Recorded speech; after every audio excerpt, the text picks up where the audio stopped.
Our media correspondent Brian Stelter is here. A message came from the hackers? Last night, a message was received by a number of Sony executives from the people they believe to be leading this hack attack against their company. In the past, they've received messages from the hackers, and at other times, the hackers have put out public messages. So you remember Tuesday's threat that led to the cancellation of the interview? That was made public. That was something you could find online on a site called Pastebin. But this one is different. This is directed to top executives at the company, to Amy Pascal, Michael Linton, and a number of other senior executives whose names I've seen on the email. I'm not going to share that part, but I do want to read you what the message says because I'm frankly shocked by it. It says, "It's very wise that you have made a decision to cancel the release of the interview. It'll be very useful for you." And then this goes on to say at the end, "We ensure the security of your data unless you make additional trouble." So Carol, this sounds like a victory lap from whoever these hackers are, effectively saying, you did the right thing by scrapping this movie from theaters. And as long as you keep it offline and out of theaters, we will, I think it says, stop attacking you. Well, so that negates its supposed Christmas surprise? That's what this new threat implies. You know, these are people that have invoked 9/11 and sent strange threatening messages, so we don't want to take any of it totally at face value.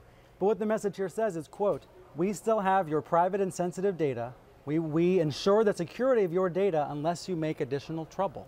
Well, it does make you wonder what President Obama will say about this later today, because, you know, the Obama administration is loath to call this terrorism. Others are not, but clearly it's changing the behavior of Americans and what we get to see and hear. And that's a serious thing, and that to me speaks of terrorism. That is an intent of terrorism, right? To instill fear. And certainly fear was instilled this week. There was a decision that had to be made by these theater owners across the country to stand by freedom of expression, or to give in to this fear, this concern that moviegoers wouldn't go to the movies and see any movie on Christmas because they'd be concerned about a physical threat from these digital hackers. The other interesting thing that I find out about this message, you know, they're doing this victory dance, but they don't come out and say, hey, North Korea's behind it, yay, Kim Jong-un, right? Why not? That's right. There's no mention, and I'm just going to read this again to make sure. There's no mention of North Korea in this email, but there is a mention of the interview. The fact that they are naming the movie specifically and saying effectively, you did the right thing, very wise decision to cancel the release of the movie, does mean they are explicitly tying their hacking to the movie. And, you know, until recently that hadn't happened. When this cyber attack first happened in late November, they didn't explicitly say they were doing it because of anger about the movie, The Interview. Only more recently has that come out. And at times this has felt like extortion. You know, if you go forward with the movie, we're going to hurt you. If you don't go forward, we're not going to hurt you. And that's exactly what they're saying here by saying, quote, "We still have your private and sensitive data." Well, the Department of Justice is going to release some sort of statement tying North Korea to this hack attack, and that's going to happen at any minute now. Evan Perez is on the case, right?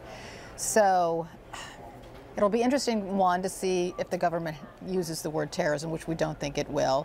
And two, it'll name North Korea, but there's got to be a reason that the hackers are not saying North Korea or Kim Jong-un in their messages to Sony. And I don't know what that reason is, but it just seems odd to me. And I'm looking at this, the subject line of the email was "Message from GOP." GOP in this case stands for Guardians of Peace. That's the name that these hackers have given to themselves. And then it begins by saying, "Hi, I am the boss of GOP," and then it goes on from there. One of the reasons why Sony believes this is legitimate, GOP, by the way. The Guardians of Peace, that's been used by North Korea before, but a long time ago in the 70s. Right, and people have seen that as a possible clue here. Right. All along, I've also thought another possible clue to this, and this is just, this is my speculation, but a bunch of Sony movies were stolen and released online before they were supposed to come out in theaters. Annie, for example, was just coming out on Christmas.